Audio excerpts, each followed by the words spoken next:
Thank you all so much for joining us this evening. We're really excited to present this program this evening, the virtual talk, Folklore of Kimono, Imaginary Flowers. My name is Sierra McKissick, and I'm the Public Programs Manager at the Hyde Park Art Center. And this program is in conjunction with our Dream exhibition currently up at the Hyde Park Art Center, curated by Asha Iman Veal. Artist Mayumi Lake and Ayako Yoshimura from the University of Chicago Japanese Studies will be doing a virtual conversation tonight about the history, myth, and the symbolic importance of flower designs and textiles in Japanese culture, in reference to kimonos as well. Mayumi Lake from Osaka, Japan, is an interdisciplinary artist whose work delves into childhood and pubescent dreams, phobia, and desires. She employs herself and others as her models, as well as dolls, toys, weapons, vintage clothes, and altered landscapes as her props. Mayumi received her MFA in photography from the School of the Art Institute of Chicago. She has exhibited nationally and internationally, and has published 2 monographs from Nazarelli Press. Her work is in the permanent collections of the Art Institute of Chicago, the Museum of Fine Arts, Houston, Asia Society, Facebook, and more. I'm excited to introduce Mayumi, who she'll be joining us here. And we'll also be joined by Ayako Yoshimura, a folklorist and Ph.D. in folklore from the University of Wisconsin-Madison, my alma mater, whose research interests include ethnography, autoethnography, personal experience narratives, vernacular beliefs, the supernatural, material culture, including clothing, foodways, arts and crafts and designs, and public folklore, cultural exchange, and community outreach. Her dissertation is entitled An Autoethnography of Kin Aesthetics, Retrieving Family Folklore Through the Wearing of Used Kimonos. And she offers university lectures and public talks on kimono culture while continuing research that focuses on wearers' perspectives. Ayako Yoshimura is the Japanese Studies Librarian at the University of Chicago Library. Everyone please welcome Ayako Yoshimura as well. And with that, I'm going to hand it over to these two for a very fruitful discussion tonight. Thank you again for coming. So let me share my screen. Wait, hold on. This and then, sorry, me. Just a second. Okay. Can you guys all see the screen? Okay, working great. Okay, great. Okay, thank you so much for joining us today. And then I am very excited to have this talk with Ayako about the kimono flower design in Japanese kimono. And actually, me and Ayako met a few years ago in a meetup for the kimono people in Chicago. We both love kimonos and its history. It has a huge influence in my current work. And then it's part of the kimono is a part of the Ayako's field of research. So today for our talk, first, I will briefly talk about my current work and a piece in a dream show. Then Ayako will talk about the historical background and the meanings of selected kimono flower designs. And then we will have a Q&A time after that. You can ask us a question during a Q&A time, or if you have any question during our talk, please feel free to write in the chat during our talk. So, okay, so then I hope you all saw the dream show in the Hyde Park Art Center. So this is my piece called Causality. So this is a part of the larger body of the work called Unison. So Unison is a series of photographic sculpture works. The main inspiration of this project are the ancient mythical flowers called hosoge. In fall 2016, around the time of that presidential election, I had a great fear about what was going to happen in America, and then also being an immigrant in this country. So around that time, I also find out about this the mythical flower hosoge, which was popular around 8th to 11th century in ancient Japan. People believed these mythical flowers were bloomed in heaven.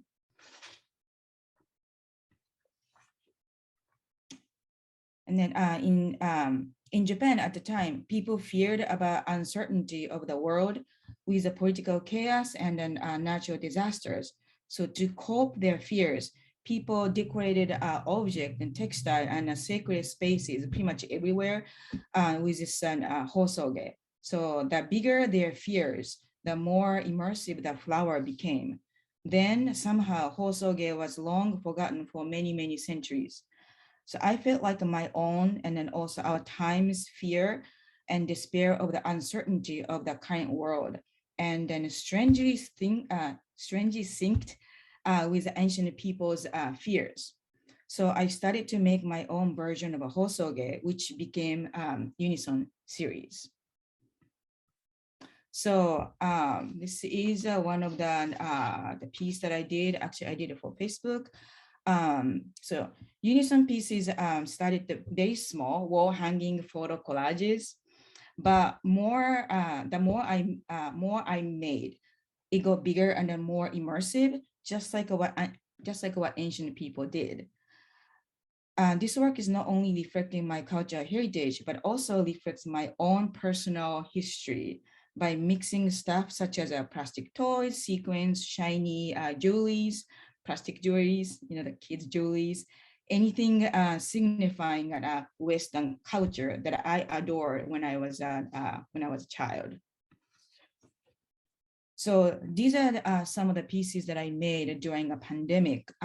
Those pieces are reflecting my feelings about what was happening in the beginning of the pandemic, and also all those discriminations and the violence towards the AAPI communities. So as an artist, I have to talk about the process a little bit. So I use the flower patterns from the very old girls' kimono. It's pretty much discarded things that I can find very cheaply online. And then I scan them like this, turning into the digital files, which allow me to change the sizes and also make them as many as I want without harming original garment. Then I make the inkjet print.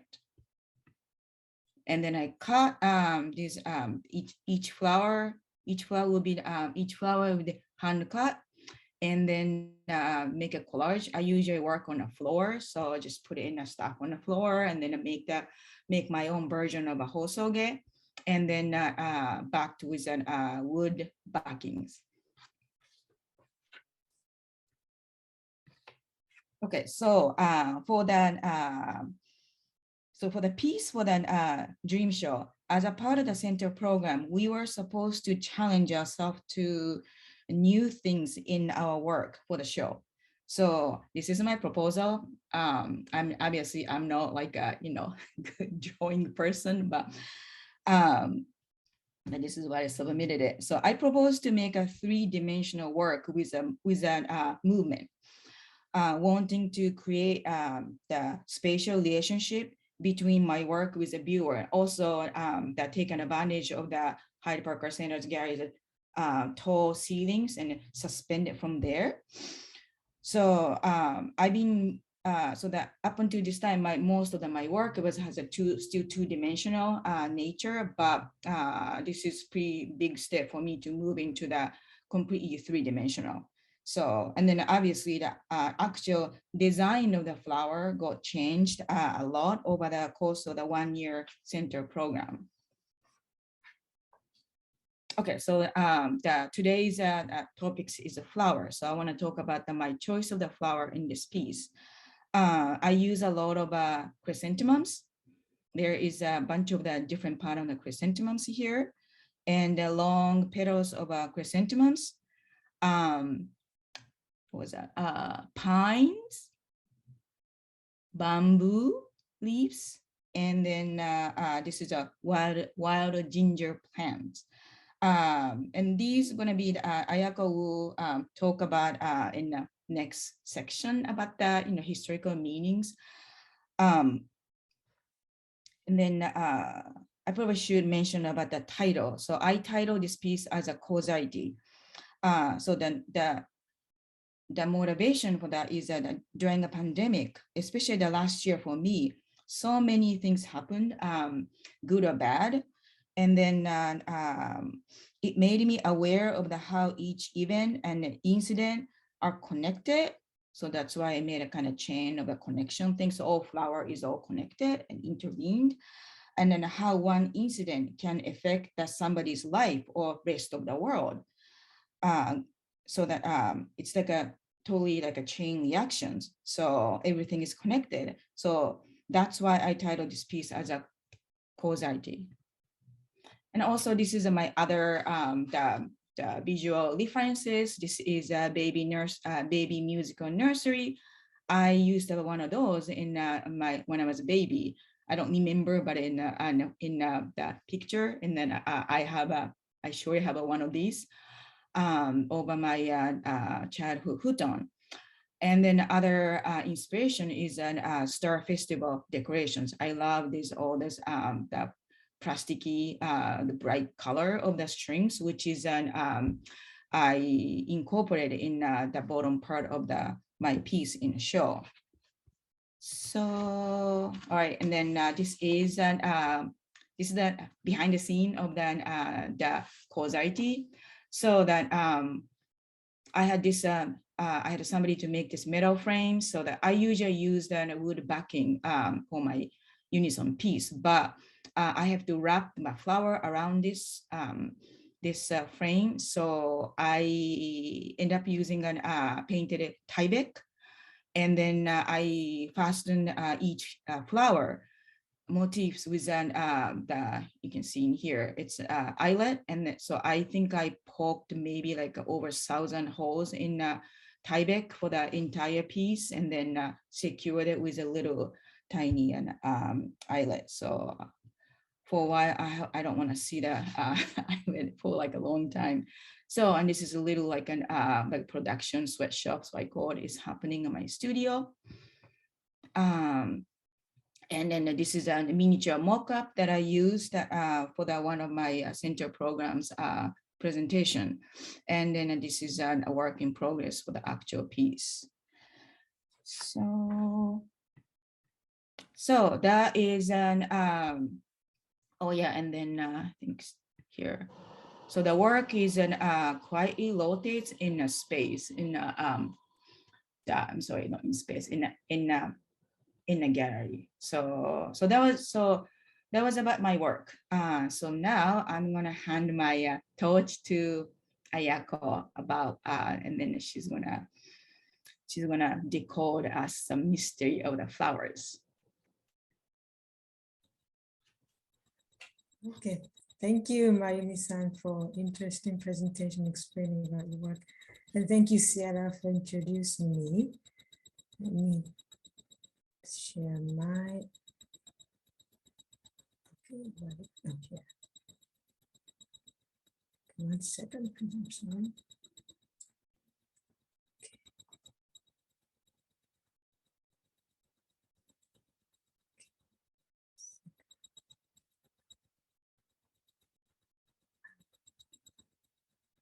Is this working? Okay, good.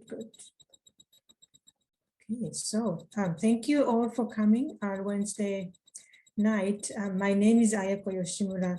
I am a folklorist who works as Japanese Studies Librarian at the University of Chicago, trained in North American folkloristics and ethnography. And folklore being the study of human expressive behavior, I am interested in learning how individuals communicate through material culture. And Mayumi's work interests me because she uses motifs that I recognize. And my talk today is designed to help you understand botanical motifs in her Unison series, and how artwork may or may not be related to their symbolism. And we'll find out, and we can ask her later what she wants to communicate by using these motifs. So I'm going to talk about several prominent motifs that she uses and go over their historical symbolism and talk about how the motifs appear on kimonos. So the first one is kiri, the kiri motif. And usually it comes with, excuse me, 3 leaves and stalks with flowers. And can you see my cursor on the screen? Okay, good. And this is what the actual plant looks like. And in ancient China, it was believed that the phoenixes, mythological birds, lived in kiri trees here and ate the fruit of bamboo trees. And this combination of kiri tree, bamboo, and phoenix was introduced to Japan from the Chinese dynastic traditions around the 6th century. And because the phoenix was believed to bless righteous rulers, this mythological bird and symbols associated with it were favored by the ruling class in Japan. And this is the official attire for the Japanese emperor. And here's a close-up of the pattern. And it shows kiri tree motif here, bamboo tree, the phoenixes, and the kirin, Chinese unicorn, another mythological animal. And the Japanese emperor no longer holds any political authority, but the ceremonial attire still contains the symbolism. And the kiri tree motif has been used historically by the governing class, and that is why it was used by the imperial family, but also warrior class families, which they used for their family crest. And here are 4 examples. And a good contemporary example of is from for governing classes usage is, it is the official seal of the Prime Minister of Japan. An interesting thing about the kiri tree is that the kiri tree in which the phoenix was believed to reside is actually the Chinese parasol tree, which is also called phoenix tree. But the Japanese thought it was the Empress tree. And notice that these plants belong to different botanical families. And you think at some point, somebody could have noticed, but it's too late by the time it was established as a motif. So in Japanese culture, the kiri motif is established as a pattern derived from the Empress tree. So what does the kiri motif mean when you see it in secular vernacular culture, like on kimonos, people's kimonos, not the ceremonial attire for the imperial family, and not as a family crest, but as part of the pattern? It does not mark the wearer as a member of an imperial or noble family. It means something else. For example, when a female guest wears, adult female guest wears a kimono with kiri, here the kiri motifs, and phoenix motif to a wedding, she is actually wishing for eternal love between the newlyweds, because another aspect of the phoenix symbolism is yin and yang, the unity of male and female.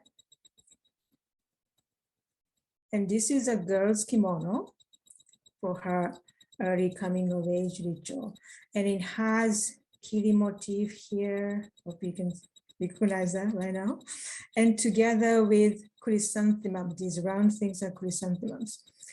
What does this mean, right? The kiri motif is symbolic of the ruling class, as I said earlier, but so is the chrysanthemum motif.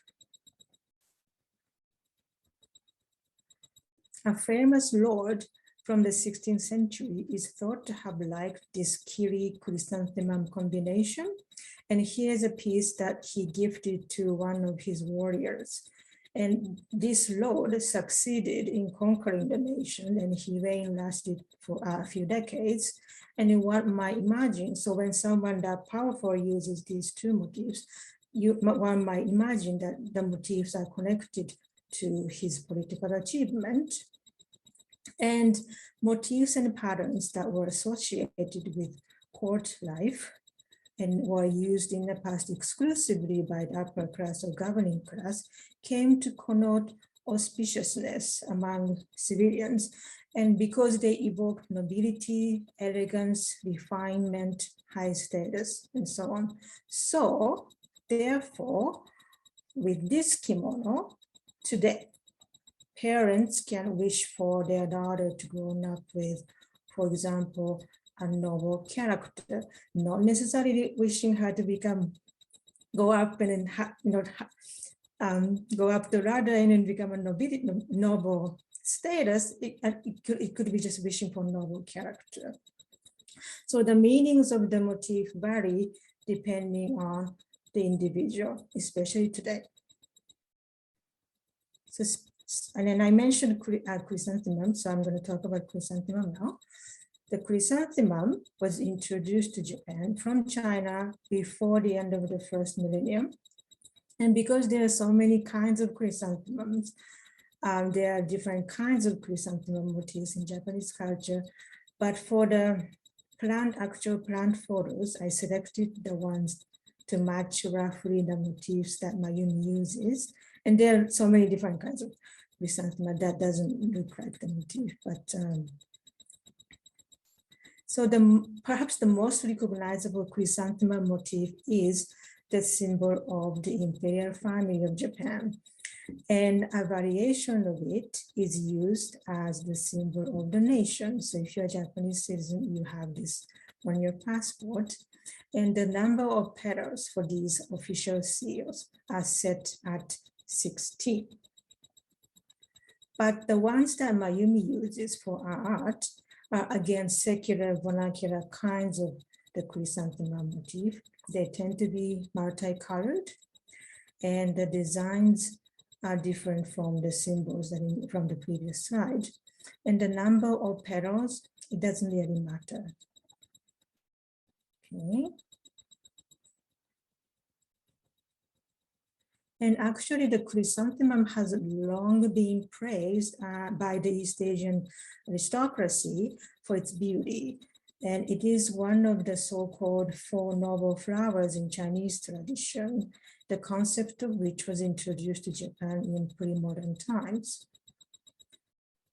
So here's four noble flowers, meaning these are the top four beautiful flowers.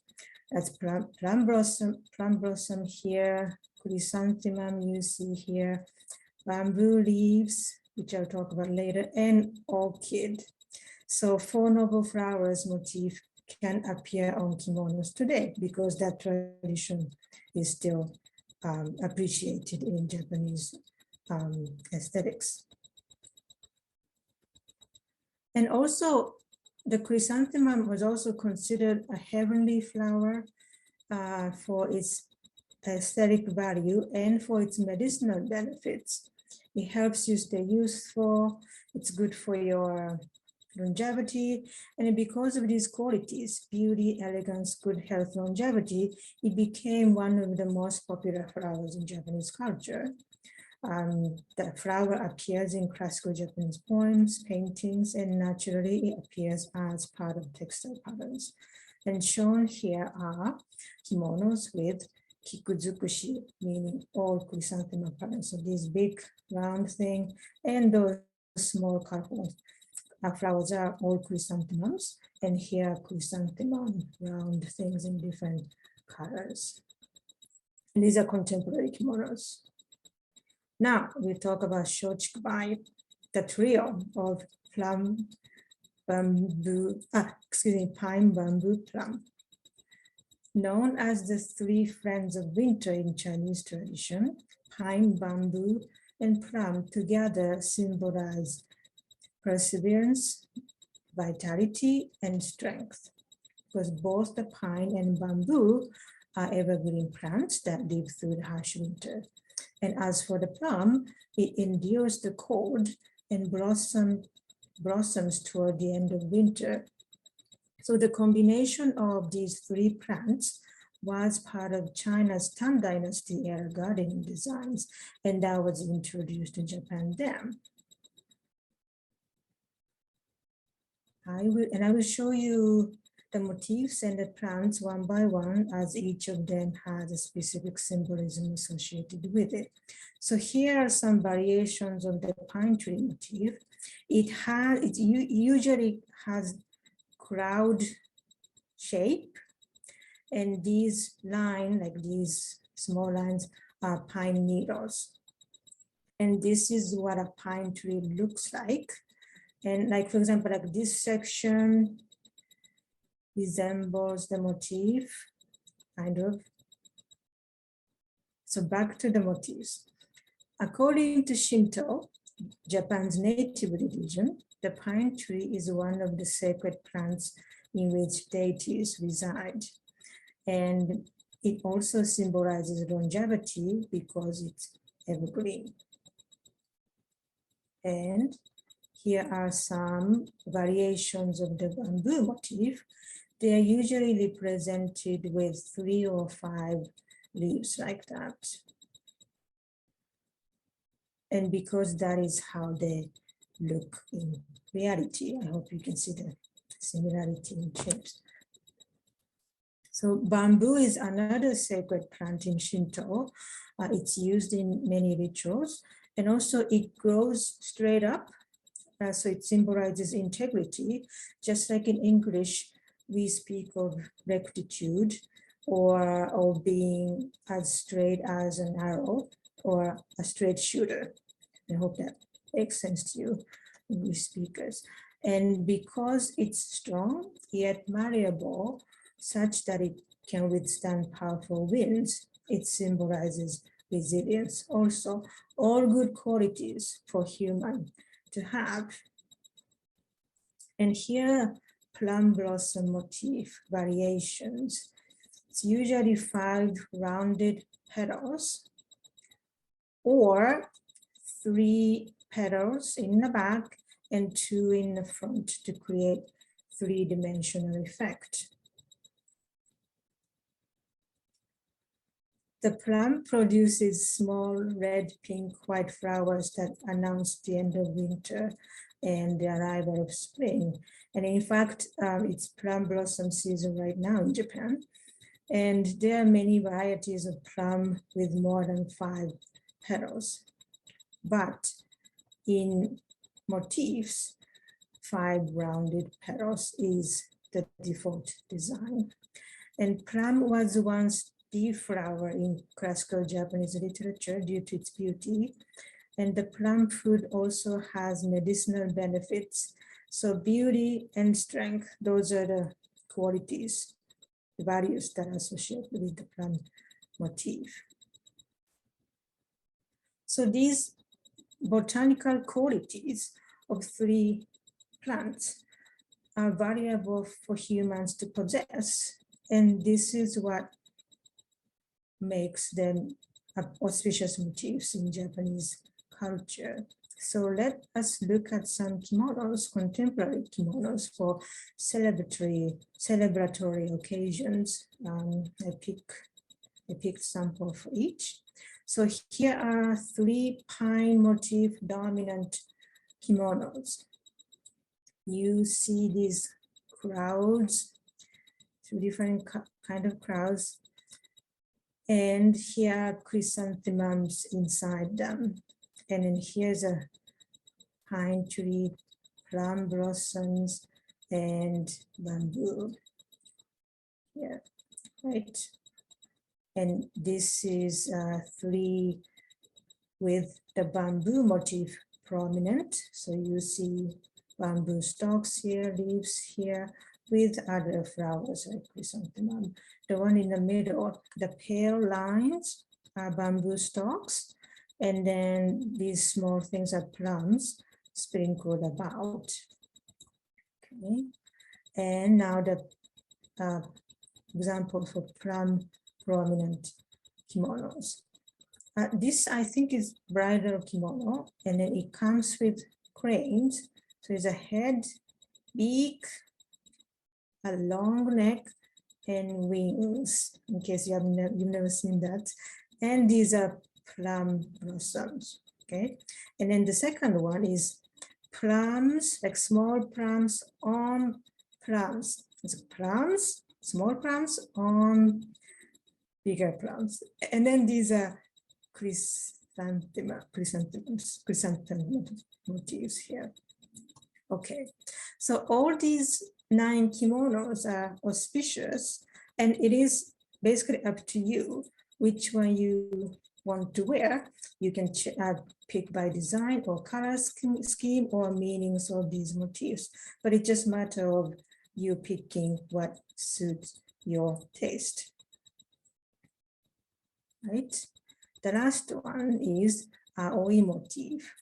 The aoi motif is derived from this plant, a type of wild ginger, and then the plant, the leaf is a heart shape, and that is why the motif is also a heart-shaped leaf.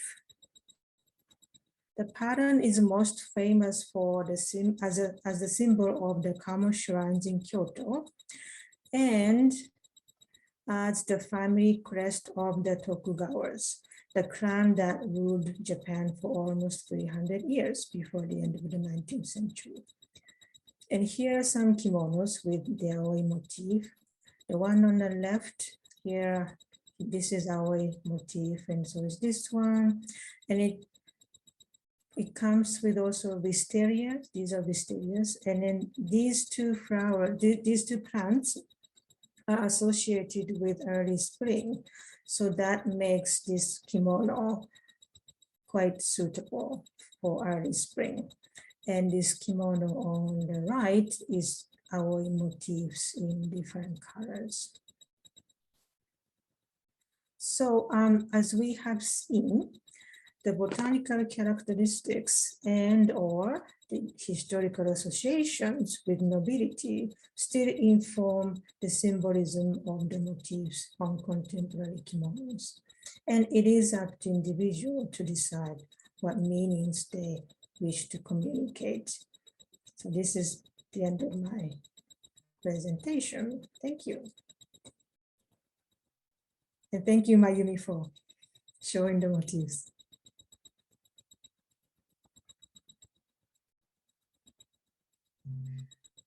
Thank you, Ayako-san. So then, after hearing, those meanings, it just, it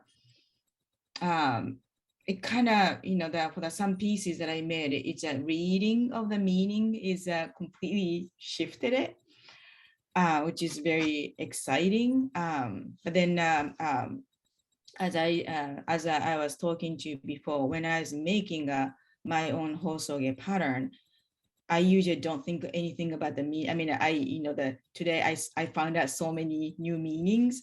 I usually just, my only understanding is some stuff is chrysanthemums, right? Chrysanthemums is a very iconographic shape. And then also has so many different, so this is a regular chrysanthemums, and this is what was a irregular shape. It's kind of, and then there's some a stretched one, and then a spiral one. Is this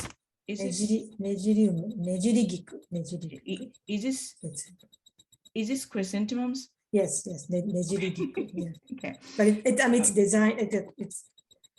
It's designed like twisted, like so petals are slightly twisted. Can you show it closer to the screen so people can see? Sorry, here. Yeah. So the petals are twisted. And Yeah, that so you can have it for plum blossom, but there's also this kind for chrysanthemum. Yeah, I was thinking this is a plum because it's the, has a, I thought it's like a mixture of chrysanthemums and plums. So that was exciting discovery. And then, so then, So when I make the work, when I was like assembling stuff on the floor, I tend to like prioritize a shape and then how that each different flower shape will, and the color will the go with, right? Then I never thought I never think about meaning, right? And I mean, I usually contain a meaning, it's the title, but then yeah, so I'm very excited that it will kind of open up more option for me that besides a title and besides the concept of each piece, I can contain the hidden meaning, and then it can communicate with that that it'll be obvious to few people, but it's it might not be completely obvious to that few people, which is I kind of like that multiple layer of the work thing. So yeah. So I noticed that you used a lot of chrysanthemum motifs. I do. different kinds of chrysanthemum motifs. And I was wondering, like, you just like the shapes, or? Well, it's so that I use mostly like old little girls' kimono, ceremonial kimonos, and then chrysanthemum is everywhere. And then so the chrysanthemum is that it's almost like I have way too many chrysanthemums. What I cannot find is leaves. Leaves is so hard to come by. So I use this is leaves for the chrysanthemums, right? But it's usually just paired like that in a kimono. But then I will just I will Photoshop it and then creates this part and then make an individual thing. So yeah, so there's a lot of flowers, but the leaves are very hard to come by. So that this the aoi, ginger one is so hard to come by. I don't know, maybe this is because the stuff that I usually use is pre-World War II or right after World War II, which is you can tell which one was made right after World War II because it's the dye is not good and then design kind of chaos, not chaos meaning like it was not well made, but it's if I can find a one for the 1920s, 30s, the quality is awesome. So I think it's they lost a lot of people to the artisans and during World War II. So the things I can buy as a post-World War II for like at least 1945 to 1955 is not really good quality. So you can, it's interesting, you can tell that kind of information by as I scan, because I have to fix all those things way more. Oh, I think we have 2 questions. Yes, we have 2 questions. Yes. And then for those of you who've been to the gallery to see Mayumi's work, aoi motif, the heart-shaped leaves, it's at the top of this big things. So it's kind of hard to see it, but it's there. It's at the top. Right, it's at the top. It's making a ring near the top. Yeah. And so there's like a green ring at the top, and then you can say, oh, that's probably. Yeah. But yeah, let's if you please feel free to submit your questions to us. Let's see. So Alison, thank you. How does the color play into the meaning of the flower? I don't think it matters that much. Depending on that kind of meaning, but botanical characteristics are the same, and people already know that they are auspicious patterns. So you can you can paint the motifs in different colors and then just enjoy the design of kimono rather than giving a meaning, because then that's restrained the fashion choice. So I don't think color matters too much. But maybe for like the funeral kimonos, those right. I think there's also chrysanthemums, but it's all silver. Right. A very almost the very close to black color. or just what was that? Not dye, but it's like the flower by oh my God, weaving pattern. Yes. So it's not which flower to use and what color it is. Much like the kimono itself, its color changes if it's for funeral or it's for wedding. That's how you can kind of tell, not necessarily the colors or the patterns, I think. Yeah. And So the next question next is for question, you.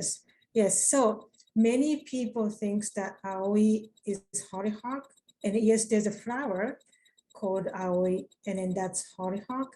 But for this specific pattern, it's actually not hollyhock. It's a type of ginger, and I couldn't find like an English vernacular name for it. It has a And long, I don't know, maybe it doesn't, I don't know the name, where it grows originally, but that's a very, people get confused with that. But now you know that you can tell people, oh, it's not hot, it's type of ginger, and you can tell people that. Okay. Yeah. Okay. And then the next question is, can you tell us more about the Star Festival and then the pieces in my slide? So Star Festival is, or in Japanese, Tanabata, but it's the story is coming from an old Chinese love story, right? So then there is there's a story about the couple, the female who does a weaving, orihime, and then what was the hikoboshi does? What's the? Like he was a ox. He had an ox to plow field. Maybe? So he's a farmer, maybe? I think something like that. So then festival itself is that once in a year they can meet in the sky, right? So and then that's the July 7th. That's the Tanabata, or English is called Star Festival. So and then there's a bamboo decoration all over, like we just use a bamboo the branches, and then put that like a colorful paper, and then write the wishes. So that's how I knew about the Star Festival decoration. But in northern Japan, like Tohoku regions, or it's more specifically like Sendai regions, they do crazy, big, colorful, like a long, stringy thing. The decoration for Star Festival. So I saw it in, actually that I didn't see in Sendai, but I actually saw it in what was that? Asagaya in Tokyo. They have the Star Festival, and then they displayed Sendai style the Star Festival decoration for like miles, and they're the commercial, like a retail district. And then I was really intrigued, and then I'm from Osaka, so I'm from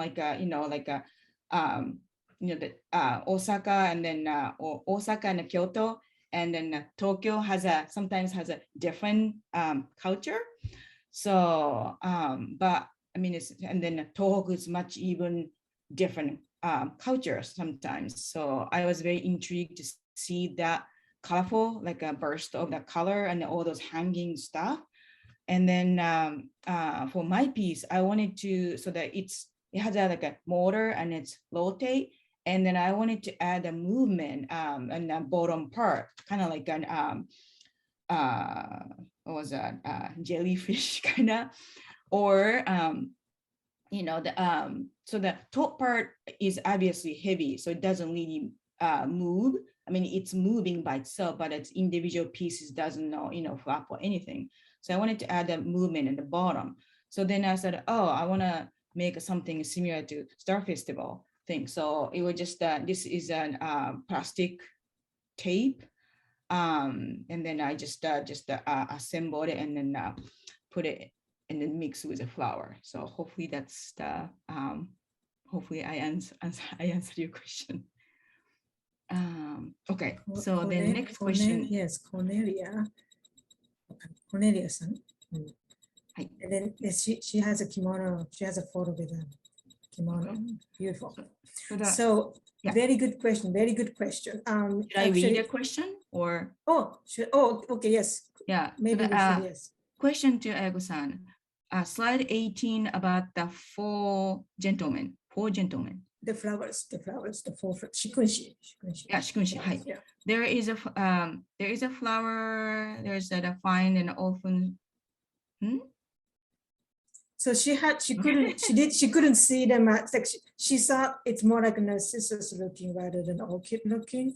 On that, and I completely agree with you. When I saw it, I was like, that's not orchid, that's narcissus. That's what I thought. But when you see on a auspicious, like a special occasion or celebratory occasion kimono, and if you see plum, chrysanthemum, and bamboo, the last one has to be orchid, even though it might not look like orchid, because it has to be that four noble flowers, because otherwise it doesn't have that cultural meaning. So I actually do agree that on that kimono, orchid looked more like narcissus, and then that depends on like who actually designed the flowery pattern. Sometimes the flower doesn't look like, that's not like what, but and it happens.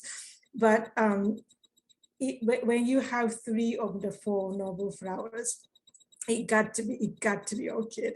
Usually that's what I think, and I don't think it's really helpful for me to say that, but it's I mean, I should say it's safe to assume that it's an orchid because it has to be, and a narcissus is not part of the auspicious kimono patterns, I mean designs or motifs. The next question is, what would be the good reference for the history, the different types of the kimonos, the way to wear them? YouTube. Wearing kimono. There are books in English that are helpful, I think.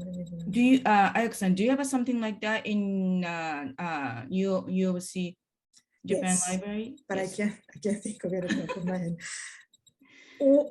Yeah, I mean, so if you have questions like that, like, you know, what are the books that you recommend? Please do feel free to email me, because as a librarian, I should send you a list of books that you can read. Right. And then, so the side note, so if you're interested in look actual the old kimono, old to new kimono, there's actually like an the US is the biggest antique kimono reseller in suburb of Chicago. It's our friend Tangerine Mountain. So if you look up the tangerinemountain.com, there, I think they're in Arlington Heights, but they were very good friend of an us kimono group people. So then they have a tons of stuff.